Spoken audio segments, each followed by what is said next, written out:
Более 100 участников, около 24 концертных номеров в память 75-летию победы Советского Союза над фашистской Германией.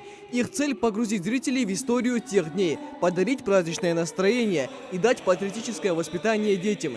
3 госансамбля – «Ингушетия», «Даулист» и «Ангушт», солисты и творческие коллективы. Каждый из участников изъявил искреннее желание принять участие в таком масштабном и значительном мероприятии.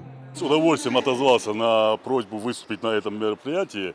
И я думаю, каждый человек, который так или иначе относится патриотично к нашей родине, должен принимать участие в таких мероприятиях. Поэтому я приготовил патриотического направления, естественно, 2 песни. Одна песня у меня будет заслуженная артистка Эльмира Инальгиевой, а вторая моя авторская песня «Садяхи» называется. Всего и не расскажешь, участники не спешат делиться своими музыкальными номерами, которые ждут жителей региона 26 июля, пока каждый из них отрабатывает свой репертуар. В планах у организаторов пригласить знаменитых солистов СКФО.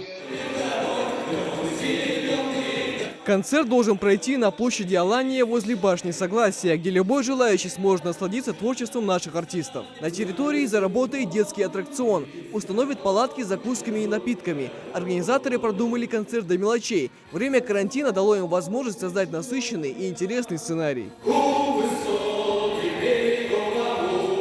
Концерт станет завершающей цепочкой в графике мероприятий про Великую Отечественную войну. В этом году, 9 мая, прошло 75 лет со дня капитуляции фашистской Германии Советскому Союзу. Из-за сложившейся эпидситуации ее пришлось перенести. На праздничный концерт приглашает всех. Вход свободный. Михаил Тангиев, Адам Гулоев, Ахмед Гандаров. Новости 24.